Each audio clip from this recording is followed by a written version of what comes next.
in a position to do that yet. Our position has not changed. It is also fair to say, and I don't think I'm betraying any secrets because our partners on the Hill have been quite vocal about this as well, is that there are strong opinions on the Hill. So we will continue to engage with our Turkish partners. We will, as appropriate, engage with our partners on the Hill. We want to see to it that Turkey, as a NATO ally, has what it needs to continue to be a valued member of that alliance and to address the very real security concerns that Turkey itself faces. Yes? Turkey, please. Senator Menendez said that he's going to block the transfer of F-16 to Turkey. And he said, till Ankara, as he said, improves its human rights record and ceases threatening U.S. regional allies like Greece and Cyprus. He said that Erdogan is undermining international law and Turkey is not a good ally. I don't know if you agree with the Senator, but I wanted to hear your comment, please. Well, Congress has a key role to play when it comes to these decisions. This is a process that we respect. It has been a priority of this secretary to engage with Congress, not only, as he likes to say, on landing, but also at the takeoff. That is to say, at every step of the process, to have iterative engagement with our congressional overseers, but also the authorizers and approvers, including those who sit on the Senate Foreign Relations Committee and the House Foreign Affairs Committee. We have a very constructive relationship with Turkey. We are grateful for the role that Turkey has played in helping to address many of the most pressing challenges of our time. And that includes, of course, Russia's brutal aggression against Ukraine. It is probably not an exaggeration to say that without Turkey's constructive role, we would not have the Black Sea Grain Initiative, certainly not the grain initiative that is functioning at the scope and scale that is now. We've consistently said that we are grateful for Turkey's role in that. We're also appreciative of the fact that President Erdogan and his government has used their somewhat unique position to seek to address Russia's war against Ukraine. Now, it is not for any lack of trying on Ankara's part that those efforts have not diminished or put an end to this war. That is a function of President Putin, his determination to continue this brutal war despite the costs that it's inflicting on his own people. Now, as allies, where and when we have disagreements, we can be candid about those disagreements, and we'll speak clearly when it comes to shared values and shared interests. We've said this many times before. We remain deeply concerned by the continued judicial harassment of civil society, media, political and business leaders in Turkey, including through prolonged pretrial detention, overly broad claims of support for terrorism, and criminal insult cases. The people of Turkey, like people everywhere, deserve to exercise their human rights and fundamental freedoms without fear of retribution. The right to exercise freedom of expression, peaceful assembly and association is enshrined in Turkey's constitution and in its international law obligations and in its OSCE commitments. We urge Turkey to respect and ensure freedom of expression, these very fair free trial guarantees, fair trial guarantees, judicial independence, and other human rights and fundamental freedoms. And we urge the government to cease prosecutions, these prosecutions, and to respect the rights and freedoms of all Turkish citizens. Our Turkish allies know where we stand on this. The message we convey in private is precisely the message we've consistently conveyed in public. Another question, please. You said that you are happy, of course, with the role that Turkey is played with Ukraine. But are you happy with the role that Turkey is playing in northern Syria? I mean, Mr. Kalin said 2 days ago that they are going to invade. And this is an area where we've also been in a position to have candid conversations with our ally, precisely because we are allies. And when you're friends, let alone when you're allies, you have the ability to sit down together and to be frank with one another. And we've done that. But we've also recognized that Turkey faces legitimate threats to its own security.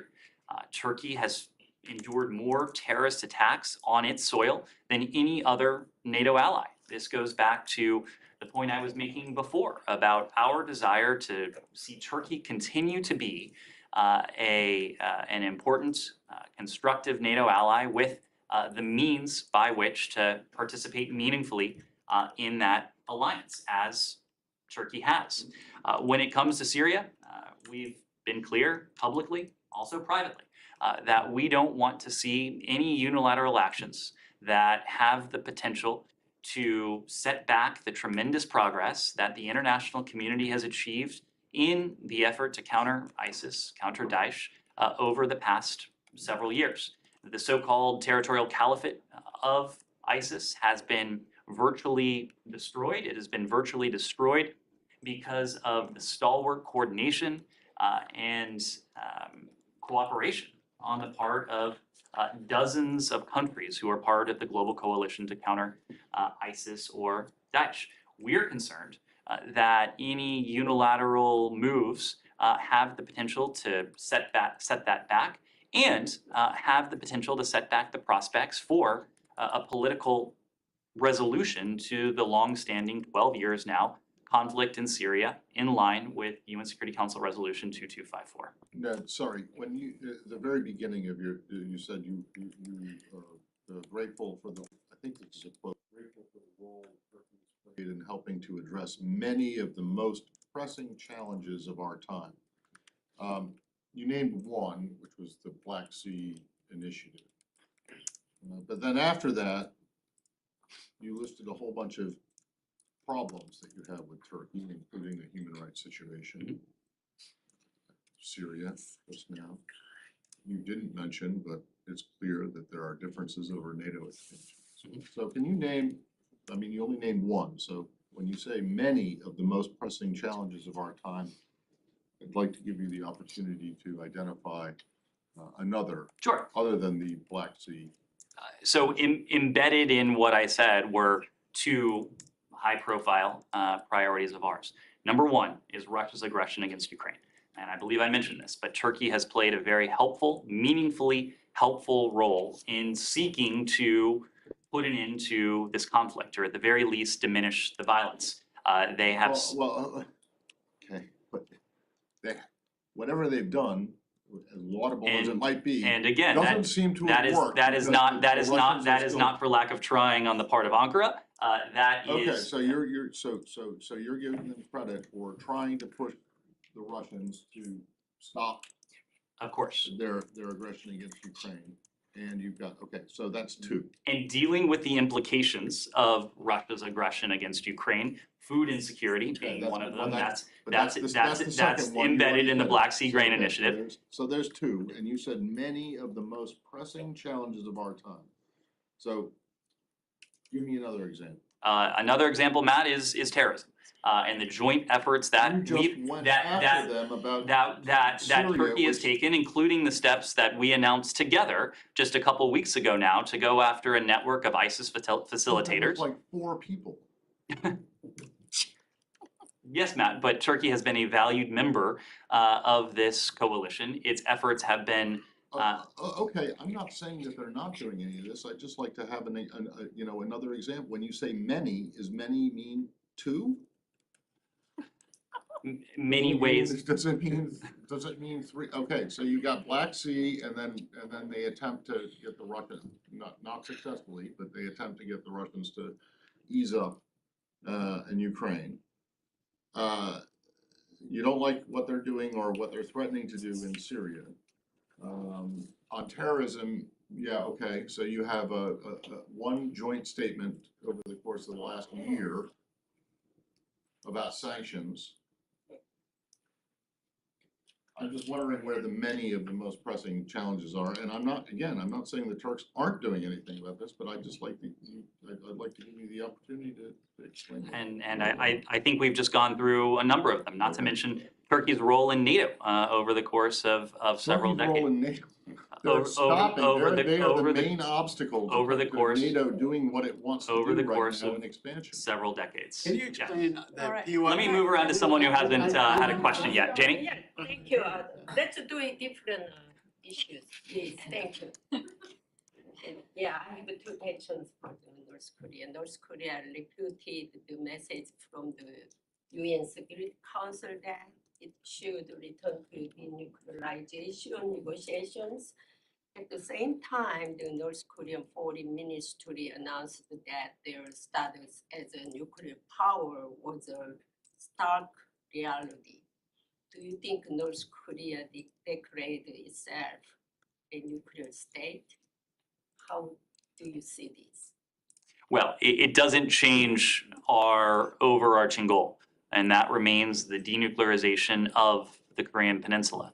Of course, the DPRK has demonstrated its capabilities when it comes to its illegal nuclear weapons program, when it comes to its ballistic missile program. We continue to be concerned that the DPRK may make additional provocations, and provocations is probably too euphemistic of a term for it. Each and every one of the DPRK's ballistic missile launches, certainly each and every one of the DPRK's 6 tests of its nuclear weapons pose a profound, in some cases grave threat to international peace and security, certainly to the security and to the peace of the Indo-Pacific region. So despite the comments that we've heard from the DPRK, despite the provocations that we've seen from the DPRK and that we may yet see, our approach will remain steadfast. It's an approach that we honed early on in this administration, but just as importantly, if not more importantly, it's an approach that we've adopted jointly with our treaty allies, in this case, Japan and the ROK. We are committed to the security of our treaty allies. We will take steps as appropriate in response to any additional provocations by the DPRK, and we'll continue to work with partners and allies around the world to see to it that the DPRK is held accountable for its unlawful programs, its ballistic missile program, its nuclear weapons program, and to do everything we can to see to it that especially members of the UN Security Council uphold the commitments that they've made, the binding commitments that they've made in successive UN Security Council resolutions to impose costs and consequences on the DPRK for these illegal acts. The next one, this is a very serious issues. Maybe you can hear that. Recently, North Korean leader Kim Jong-un had purged many North Korean officers who led the dialogue between the United States and North Korea in the past, including the North Korean foreign minister and the highest ranking officers. How do you see the future prospect for dialogue between the United States and North Korea? I've seen those reports. I'm not in a position to confirm them. But the latter part of your question is really a better question for the DPRK, because we have a vision for what could be if only the DPRK would agree to engage in the pragmatic, practical discussion and dialogue that we've put on the table for months and months now. We have made no secret of the fact that we wish to engage with the DPRK on the basis of the ultimate denuclearization of the Korean Peninsula to discuss how we might, again, with practical, pragmatic steps, advance that vision that we've put forward that would be in the interests of the United States, of our partners and allies, of the broader region, and we think in the interest of the DPRK itself. Of course, the DPRK has to date shunned those offers. It has responded to our repeated statements that we harbor no hostile intent towards the DPRK, to our repeated offers to engage in dialogue with only more provocations and more threats. That is a dynamic that we are using various tools at our disposal to seek to change. It's a dynamic that we would like to see changed. The last one, China, and China said there are limits to persuading North Korea. Will the Secretary Blinken discuss these issues during his visit to China this time? I am certain that the challenge that the DPRK poses to the Indo-Pacific region and beyond will be on the agenda when Secretary Blinken travels to Beijing. Yes. Okay, one more. China, and then I'll come back. Yes, go ahead. Last week we heard a lot about what the US and Mexico can do to stop fentanyl to arrive to the Western Hemisphere, but we didn't hear that much about what the US and Mexico are doing to press China on the illegal exportation of precursor chemicals to produce fentanyl. Can you describe what's the current status of any dialogue between the US and China on precisely this issue, the illegal exportation of fentanyl precursors? Sure. Let me start by saying that this is a priority of Secretary Blinken. He consistently brings up to his senior team the threat that fentanyl poses to the international community, but in very real terms poses to the American people. It is the leading killer of Americans between the ages of 18 to 49. It presents a clear and present danger to our people, but to your question, to people around the world. This is the very definition of a transnational challenge because it is a drug whose precursors originate in various places around the world. Its manufacturing takes place in various places around the world, and it kills far too many people around the world as well. That is why he has directed his team to do everything we can, often in concert with our partners in the US government, whether that's the DEA, whether that's Customs, the Department of Homeland Security and Customs and Border Enforcement, whether that is other partners as well, to address the challenge that fentanyl poses. When it comes to the PRC, since the PRC scheduled fentanyl and related substances as A class in 2019, the PRC is no longer a major source of fentanyl flowing into the United States. We continue to see PRC origin precursor chemicals being used in illicit fentanyl production. Though its past action has helped to counter illicit synthetic drugs, we continue to urge the PRC to take additional, meaningful, concrete action to curb the diversion of precursor chemicals and equipment used by criminals to manufacture fentanyl and other synthetic drugs. We are committed to working with the PRC. We often talk about the areas in which the United States and the PRC can work together constructively to deepen that collaboration to the betterment of our two peoples, but also to the betterment of people around the world. This is very much one of those areas. It is a challenge for the Chinese people, it is a challenge for the American people, and we hope that we can continue to collaborate effectively and constructively with the PRC to take on this challenge. Yes, Ian? Over the last week, there's been a little bit more data sharing from China on COVID after back and forth with the WHO. Is the US satisfied with the level of transparency in recent days from China on COVID, or would you like to see more transparency over data on illnesses and infections and deaths? So this is really a better question for the WHO. The WHO is in the best position to judge the level of transparency that the PRC is exhibiting. They've made various statements. There was a session between WHO officials and PRC officials early this year. In the aftermath of that session, the WHO issued a public statement. Over the weekend, I believe it was, the PRC provided additional data, and that was welcomed by the WHO. We continue to urge transparency on COVID-19 data, including from the PRC.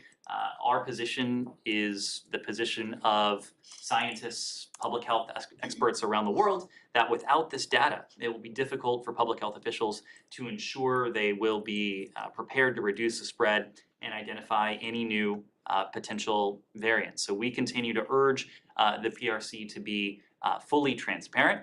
The measures that we put in place, the measures that we announced just before the new year and put into place earlier this year the pre-departure testing for individuals traveling from the PRC to the United States also made this point.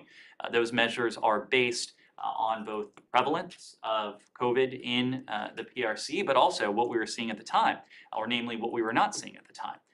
The lack of transparent data distribution from the PRC principally to the WHO, including the genomic sequencing, so that the WHO could have an early warning should any new variants develop and be spreading beyond the PRC's.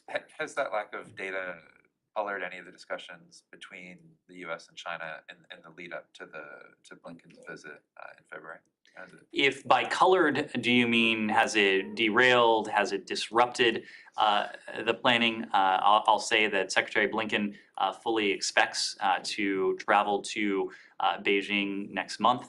That is something that we are still planning for on a daily basis, including we're working closely with our counterparts in the PRC to see to it that this trip is constructive, it is productive, that it's substantive as well.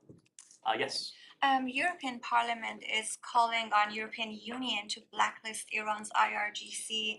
On Thursday, European Parliament is expected to pass another resolution which includes a call to declare the IRGC a terrorist organization. Do you have any comment on that? Do you have a word of encouragement? Because 4 years ago, US decided to put IRGC on FDO, and 4 years later, European countries seems to reach the same point as US was 4 years ago. On questions like this, we tend not to be prescriptive just because each country, or in this case, each block of countries, have their own authorities, they have their own evidentiary requirements and evidentiary bases for determining whether a particular group, in this case the IRGC, would qualify under their own legislation, be it domestic or be it continent-wide in this case. Where we do see eye to eye with our European partners is a recognition that Iran is the world's leading sponsor of terrorism. There is no more nefarious exporter of international terrorism than Iran. There is no disagreement between the United States and our European allies on this. We're also clear-eyed about the need to cooperate to counter the threats that are posed by the IRGC over the past, well, certainly in recent years.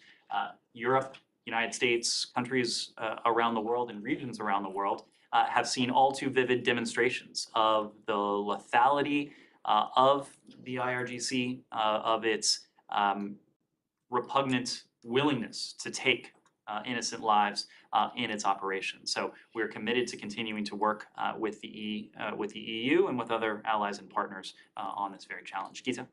Thank you, Ned.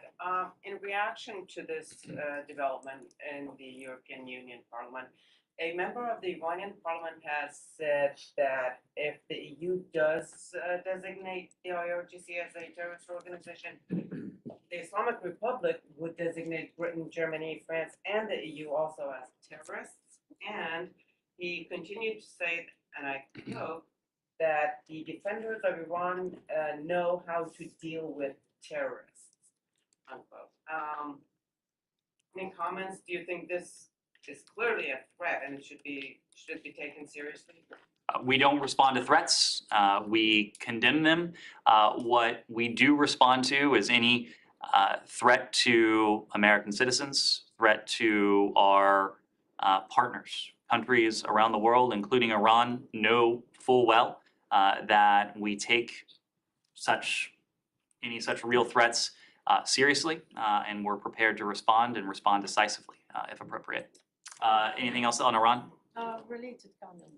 Okay, we'll see how related or kind of that is. So yesterday, the White House issued a statement put in the, I think it's a year anniversary of the Houthis attack on UAE, and they said basically that this is a heinous terrorist attack. So if this is the case, if you describe the Houthis as terrorist organization, why they're not on the FTO till now? Where is this deliberation as we speak? So when it comes to the Houthis, you were right that we did condemn the terrorist attack that the Houthis perpetrated against our Emirati partners 1 year ago yesterday. President Biden issued a statement, Secretary Blinken issued a statement. In both of those statements, we reiterated our commitment to working with our Emirati partners to help them defend against such cross-border attacks. We do that in a variety of ways. We're committed to continuing to do that going forward, just as we're committed to our much broader partnership with the UAE. It's a partnership that has realized, but also has far more potential to bring about a region that is more stable, is more integrated, and more prosperous as well. And we're committed to working with President MBZ and Foreign Minister ABZ in an effort to promote that vision. When it comes to the Houthis, we are under no illusions about the Houthis, the challenge they pose, and the threat that they have the potential to pose as well. What you've seen over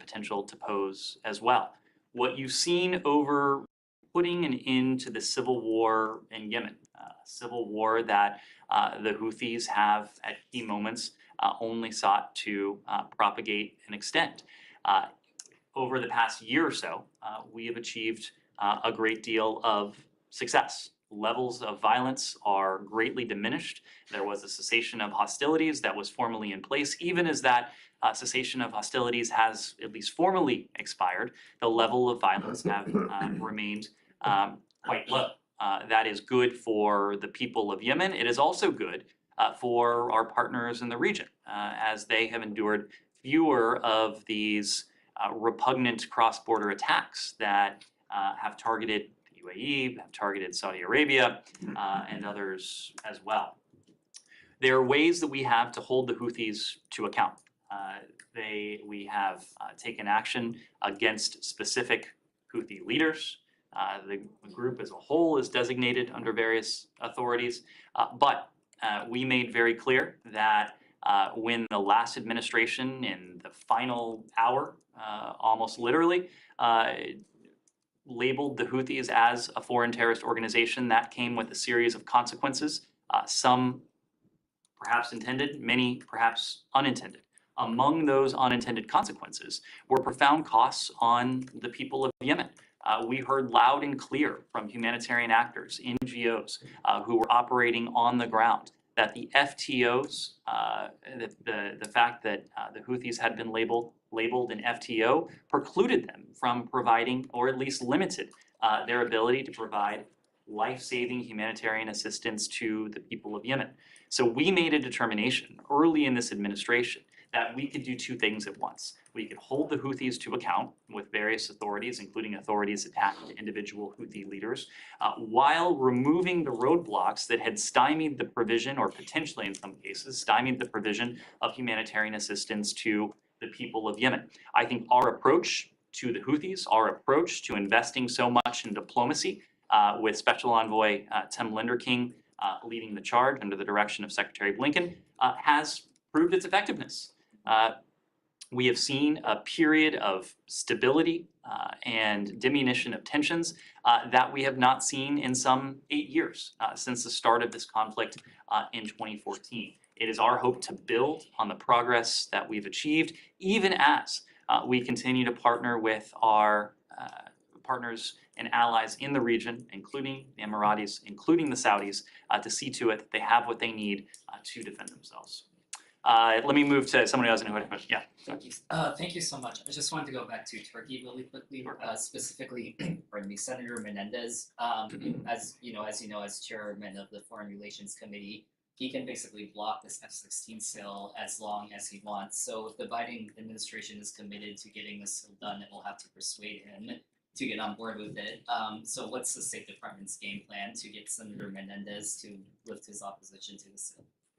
Sure. As you know, we don't often detail our private diplomacy. The same principle applies to our private conversations with our congressional partners. So I don't want to go too far down this road. What I will say is that we have conveyed to our partners on the Hill our support for the provision of F-16 and for enabling Turkey to maintain its existing fleet of F-16s. Again, our partners on the Hill, at least several of them, have made no secret about their opposition to this. They have pointed to various elements. These are questions that are better addressed for our congressional partners. We are going to continue to work with the Turks on priorities of ours. Again, that is the war in Ukraine, the constructive role that Turkey has played. It is its unique role as a bridge between East and West, in this case, using its good offices, or at least its voice, to encourage Russia to end this brutal war against the people of Ukraine. We're going to continue to work on food security. We're going to continue to work on our shared counterterrorism agenda, even as we continue to encourage Turkey, Finland, Sweden to find a way to achieve what we would all like to see. And that is the quick accession of Finland and Sweden as NATO's newest allies. There is strong support within the alliance, but to the point of your question, there is strong support within the US Congress for Finland and Sweden to become NATO's newest members. When the treaty was put before the Senate last year, it was approved in near record time on an overwhelming and bipartisan basis.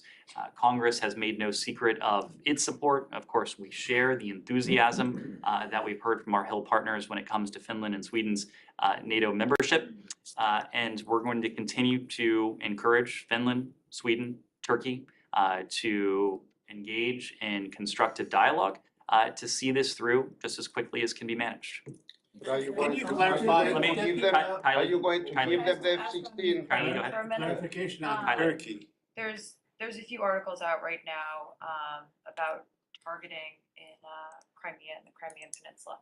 I'm just wondering, over the course of the last year, has the U.S. ever put limits on where Ukraine can or cannot use their weapons? Have they been allowed to use those weapons to attack Russians in the Crimean Peninsula or in Crimea? To the first part of your question, we are providing Ukraine with the security assistance, the weapons and supplies it needs to defend its territory against this Russian aggression, against these Russian invaders. Including Crimea? I'm sorry? Including Crimea? Crimea is Ukraine. We are, of course, not making targeting decisions on behalf of our Ukrainian partners. These decisions are up to them. But as you know, the United States and countries around the world have never recognized Russia's purported annexation of parts of eastern Ukraine or its purported annexation of Crimea. Crimea is Ukraine. That is not going to change. We have provided our Ukrainian partners with precisely what they need to take on the threat where it is raging most violently. Right now, that is in the east, it's in the Donbass. This has been the case for some time, but as you track the provision of U.S. security assistance from well before February 24th, as we saw the potential storm clouds approaching, to the start of Russia's war on February 24th, you see the evolution going from the Battle of Kyiv, where Stingers and Javelins were in need and requested by our Ukrainian partners, to what we've provided in recent weeks and months. HIMARS, Bradley fighting vehicles, long-range artillery, the longer-range systems that Ukraine needs to take on Russian positions on sovereign Ukrainian soil. Now, what we have not done, we've neither encouraged nor enabled our Ukrainian partners to strike beyond their borders. Everything we are providing to Ukraine is a singular purpose, and that's for its self-defense. And just one quick question. You said, the advice of the U.S. would be to take on the threat where it's raging most violently, and right now that's in the east and in the Donbass. So if they are using the weaponry to go after targets in Crimea or the Crimean Peninsula. Is that supported by the US? Is that a move that you see as the most productive use of the weaponry that they have at their dispense right now? So we are not calling the shots when it comes to targeting. We are, and when I say we, in this case, it's our Department of Defense counterparts.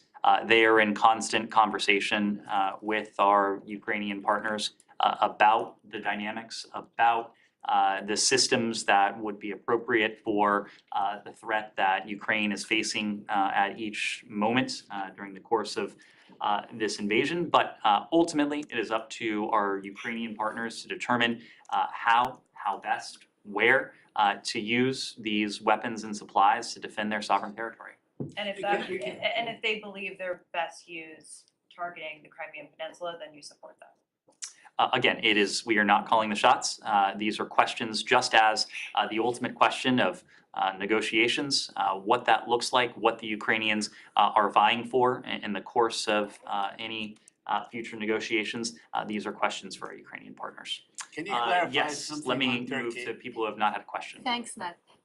Yesterday, 2 days ago, Peskov, Kremlin spokesperson, didn't rule out a meeting between CIA Director Burns, and any of Russian officials.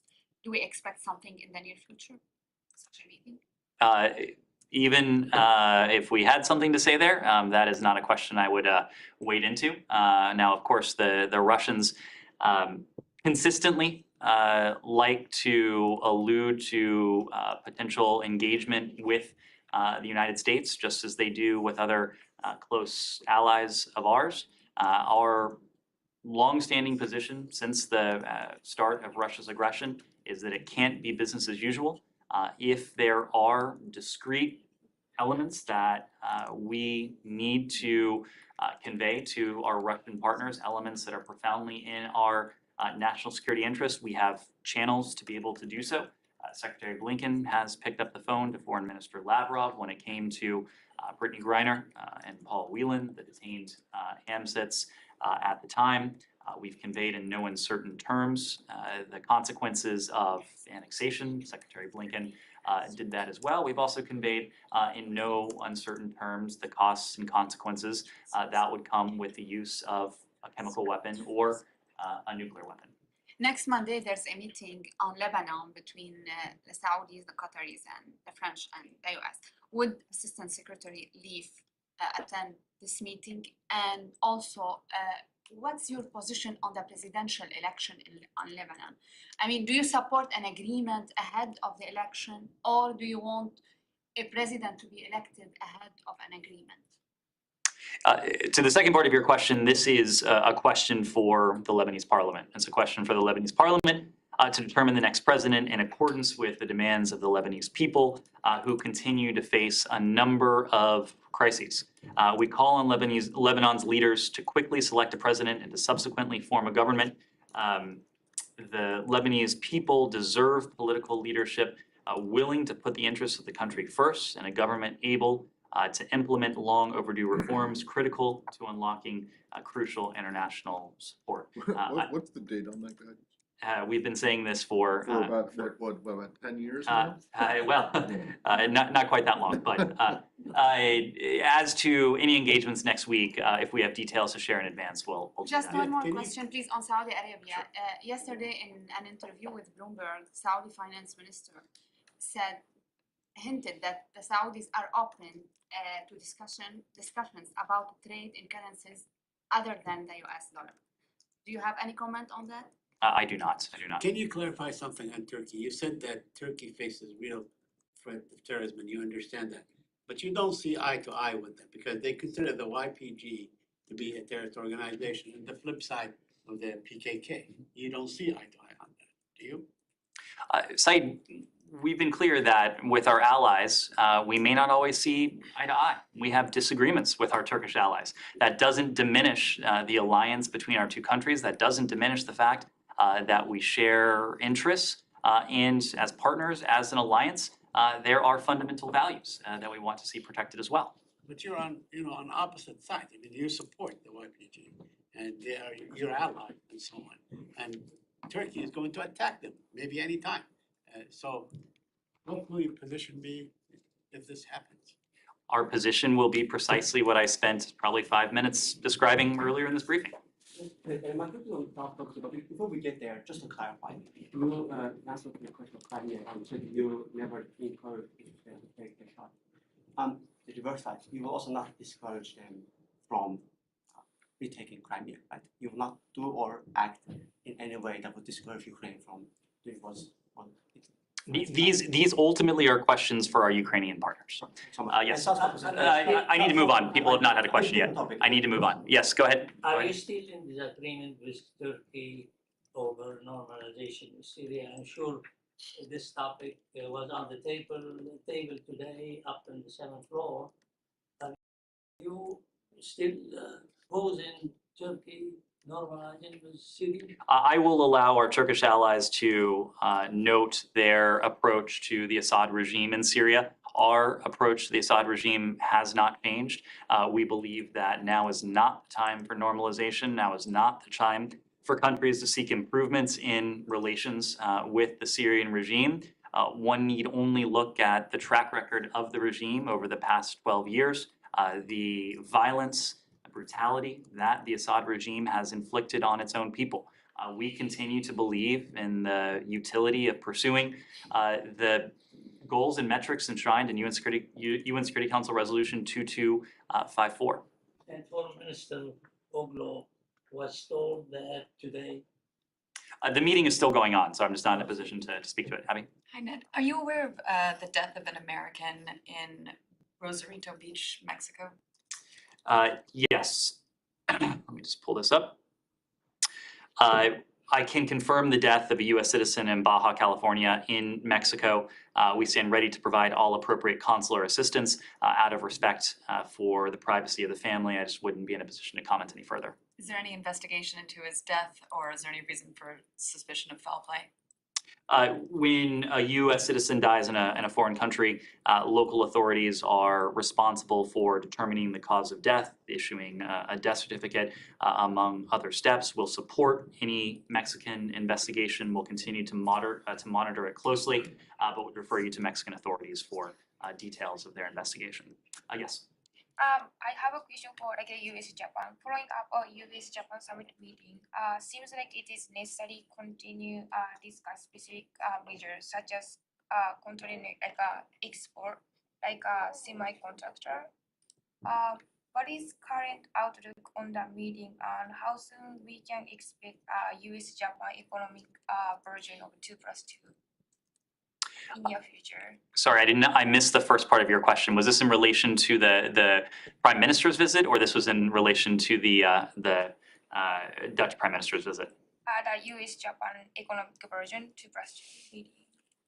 I don't have any additional 2+2 meeting to announce. Of course, we had a meeting, I guess it was last week now, of the bilateral consultative committee with Japan, brought together our Secretary of State, Secretary of Defense, with their Japanese counterparts, but I just don't have any additional meetings to announce at this stage.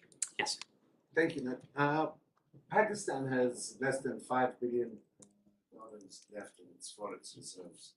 Is the US paying any attention to, or is planning to give maybe like some sort of debt relief to the country?